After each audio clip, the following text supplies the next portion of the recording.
তারা দেখছি সুবুদ্ধি হচ্ছে, এটা দেখে ভালো লাগছে। কিন্তু টাইমিংটা একটু অবাক লাগলো। যেই সরকারটা হলো বিজেপি, অমনি তাদের সুবুদ্ধি এলো, এটা একটু অবাক লাগছে। অভিষেক ব্যানার্জি গাড়ির বনেটের ওপর উঠে পকেটে হাত দিয়ে ডিজে বাজবে 4 তারিখের পরে। আজকে আপনার বাড়ির সামনে গিয়ে লোকে থুতু ফেলছে, আপনাকে, আপনার মা বাবা, আপনার পরিবারকে নিয়ে গালাগাল দিচ্ছে। কিসের জন্য রাজনীতি করা? এই দিনটা দেখার জন্য যে পচা ডিমগুলো ছোড়া হচ্ছে আপনাদের উপরে। পুরোটা আমরা ঠিক করতে পারবো না, কারণ আমাদের 1 মাস বয়স, কিন্তু আমরা রাস্তায় রয়েছি। ময়লা পরিষ্কার করা একটা বিরাট ক্যাম্পেইন নেওয়া আছে, যেটা আজকে আপনারা দেখলেন। মাননীয় প্রধানমন্ত্রী আসছেন 20 তারিখে, তার আগে একটা ম্যাসিভ ক্যাম্পেইন। এবং আমরা চাই যে বাংলার সাধারণ মানুষ সবাই রাস্তায় নামুন, বাড়ির ময়লা wet waste dry waste segregate করে দিন এবং রাস্তায় ময়লা ফেলবেন না। 1 সেপ্টেম্বর থেকে আমি কিন্তু ফাইন চালু করব। তিরপল, ফুটবল, আরে চুরি তো করেছেন 15 বছর, এগুলোও চুরি করে কিছু টাকা আদায় করার কথা ভেবেছিলেন। দেখুন, আমরা তো বলে এসেছিলাম 15 বছর।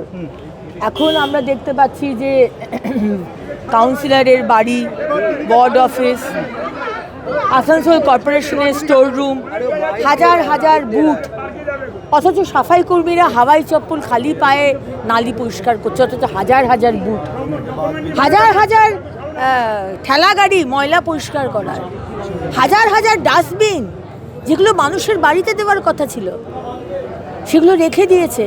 তিরপল, ফুটবল, আরে চুরি তো করেছেন 15 বছর, এগুলোও চুরি করে কিছু টাকা আদায় করার কথা ভেবেছিলেন।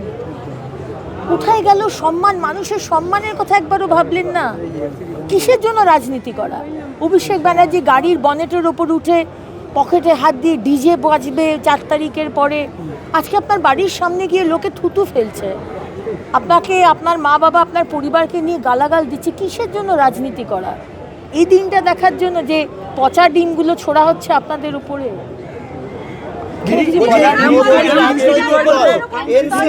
কি বলবেন একটা নতুন রাজনৈতিক দল যেটা তৈরি হলো এবং দেখা গেল এত সাংসদ, মানে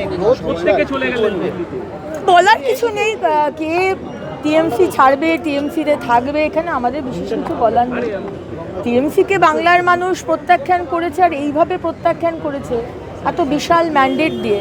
আমাদের উপর মানে কি বলবো, দায়িত্বটা অনেক বেড়ে যায়।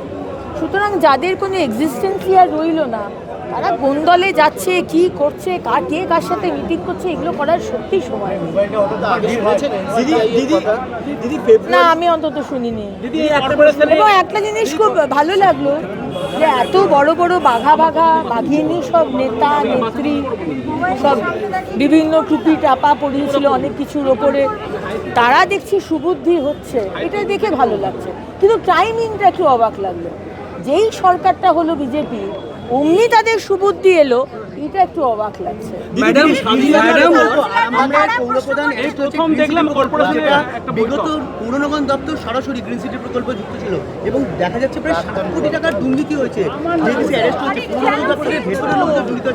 দেখুন, আমরা যেখানে যেখানে আমরা খবর পাচ্ছি দুর্নীতি হয়েছে, বিধায়করা আমাদের খবর দিচ্ছেন বা সাংসদরা বা সাধারণ মানুষ, আমরা কিন্তু সেখানে অডিট বসিয়ে দিচ্ছি এবং এনকোয়ারি বসাচ্ছি।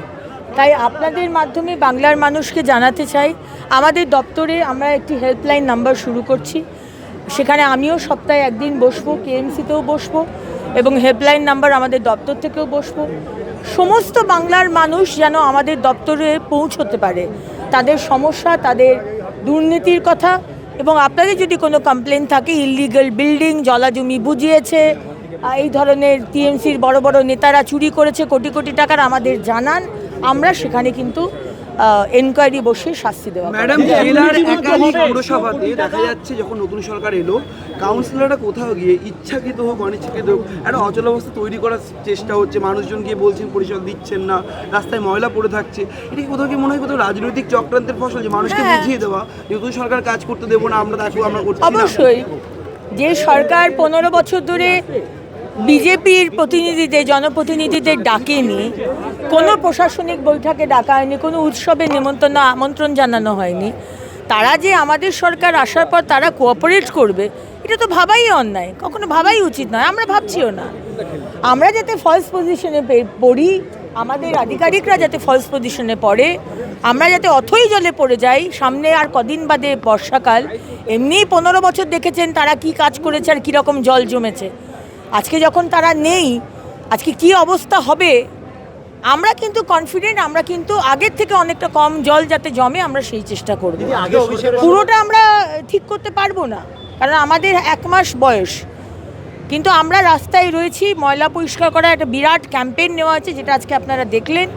মাননীয় প্রধানমন্ত্রী আসছেন 20 তারিখে, তার আগে একটা ম্যাসিভ ক্যাম্পেইন, এবং আমরা চাই যে বাংলার সাধারণ মানুষ সবাই রাস্তায় নামুন, বাড়ির ময়লা wet waste dry waste segregate করে দিন এবং রাস্তায় ময়লা ফেলবেন না। 1 সেপ্টেম্বর থেকে আমি কিন্তু ফাইন চালু করব। দিদি শেষ একটা প্রশ্ন, দিদি 700 কোটি টাকা আমরা দেখেছি স্বাধীনতার পর সবথেকে বেশি 700 কোটি টাকা পানীয় জল সমস্যা মেটানোর জন্য বরাদ্দ করা হয়েছে পূর্বতন সরকারের ক্ষেত্রে।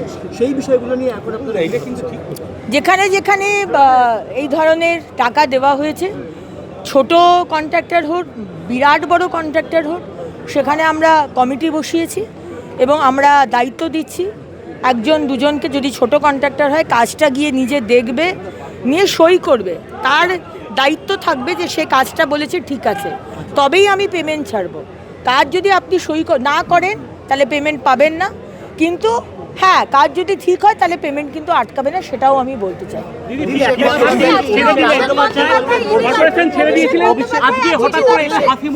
কে ফিরাদ হাকিম উনি দীর্ঘদিন যদি ছিলেন, উনি বলেছিলেন যে কর্পোরেশন সহযোগিতা পাচ্ছিলেন না, আজকে হঠাৎ করে উনি হাসি মুখে কিন্তু এলেন সেই জায়গায়, কি বলবেন? এখন আমি তো সেদিনকেও বলেছিলাম যে প্রাক্তন মেয়র তিনি যে কোঅপারেশন পাচ্ছেন না, তিনি তো মুখ্যমন্ত্রীকে বলতে পারতেন। নবান্ন সভাঘরে গিয়ে হাসি মুখে কোয়েশ্চেন করলেন, একবারও তো বললেন না। আমাকেও বলতে পারতেন, একবারও বললেন না। যেখানে নিজের চিঠিটা লিখলেন সেই চিঠিতেও একবারও মেনশন করলেন না, অথচ আপনাদের সামনে মিডিয়ার সামনে বলা হলো যে উনি সহযোগিতা পাচ্ছেন না। এটা সম্পূর্ণ একটা কি বলবো নন কোঅপারেশন, এবং ওনার মাথার উপর যে ষড়যন্ত্রী বসিয়ে রয়েছে, এখন অবধি ষড়যন্ত্র করে চলেছে যাতে এই সরকারটা যাতে অপদস্থ হয়, মুখ থুবড়ে পড়ে, সেটা হবে না, বিশ্বাস রাখুন। অভিষেক বন্দ্যোপাধ্যায় ইডি দপ্তরে ম্যাডাম গিয়েছে, এখনো পর্যন্ত তার বাড়ি নিয়ে কি সিদ্ধান্ত? কারণ অভিষেক বন্দ্যোপাধ্যায় বাড়ি নিয়ে সময় চেয়েছিলেন, সেই সময় আর দেওয়া হবে না বলে পুরসভাকেও জানিয়ে দেওয়া হয়েছে। এখনো সে বাড়ি, কি বলবেন? কাগজটা উনি জমা করেছেন, ওনাকে বোধহয় 10 থেকে 15 দিনের সময় দেওয়া হয়েছিল। কাগজ ওনার ওখান থেকে উকিল জমা করে দিয়ে গেছে, ওই বিষয়টা আমরা দেখছি।